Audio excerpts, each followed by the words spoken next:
Okay, so far we have completed the removing part of the CRUD operations. So that means we can continue on to the next step, which includes updates to the saved data.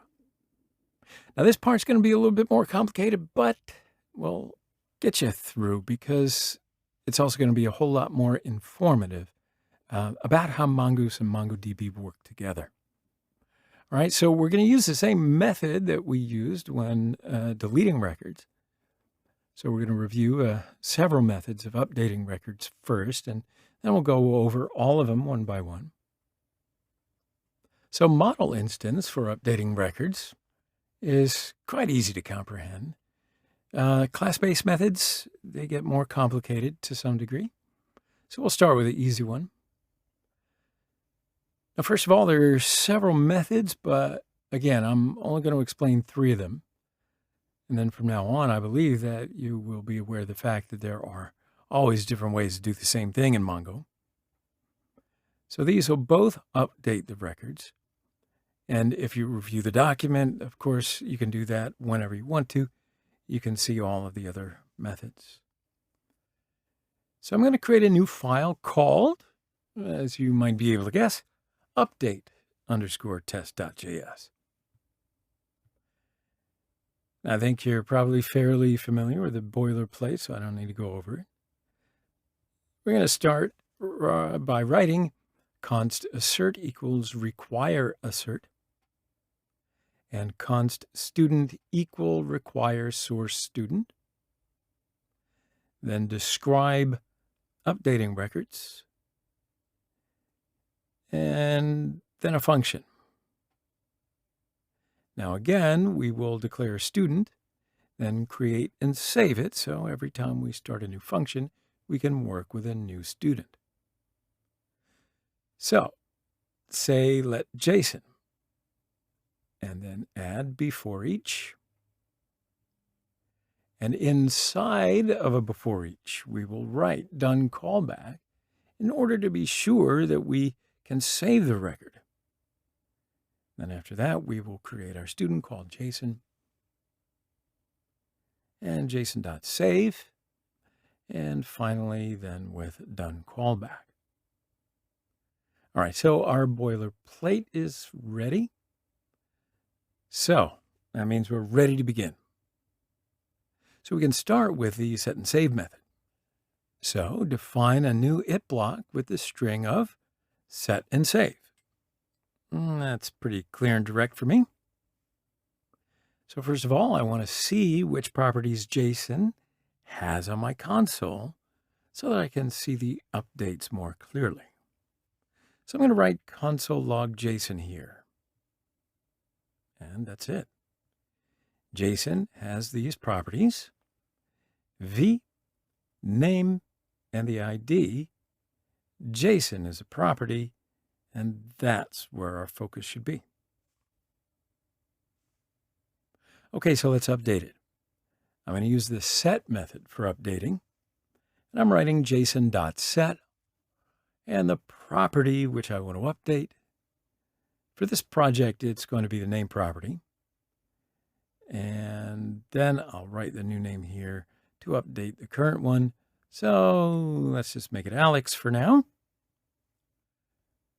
Let's console log JSON again and run the test and see the changes. All right, so now we can see that the name was replaced with Alex. Updated. But don't forget that these changes don't occur in the database. These changes have only happened in memory. All right then, so what do we need to do to reflect these updates in the database as well? Well, as you guessed, the other part of this method is the save method. So save can be used after the set method. I set the name here, and it is time to save it. So we'll clear this field and write JSON.save, and then again. Now, before filling in this area, let's think about what we intend to do. What we want to see here, basically. All right, so in here, I should check my properties, see whether one of them is Alex. And of course, I expect that there should be only one student by the name of Alex there, since I've updated the JSON to be Alex. So I plan to write my assertions here. At first, I'll need to take the whole collection here. Now, remember that from reading the test file, right? So I should have used the find method in order to do this. So I'll write student.find right here. And this time I'm going to leave it with an empty object because I don't have criteria this time that can bring me all of the records. So in case my code works without failure, it should return with the one user, Alex. You follow that? So I'll add another dot then. Another query here. And this time I will write my assertions. So inside here I write students, which refers the student's return from the find query. And as I said, I expect there should be one student, and the name should be Alex. So finally, I'll call my done callback and make sure that your done reference stays here. All right, so let's save it. And all right, so let's look here. Now, everything seems okay. Nothing failed. We passed all the tests. Cool, cool, cool.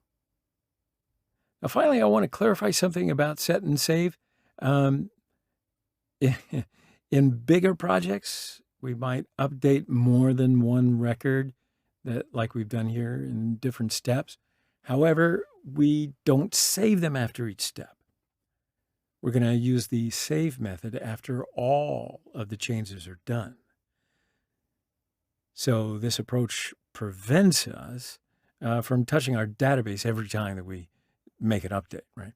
I mean, you could save it each time inside the functions, but I'm telling you this, it is not preferable. All right. So think on that for a little bit. In the next video, we're going to go on to the update methods.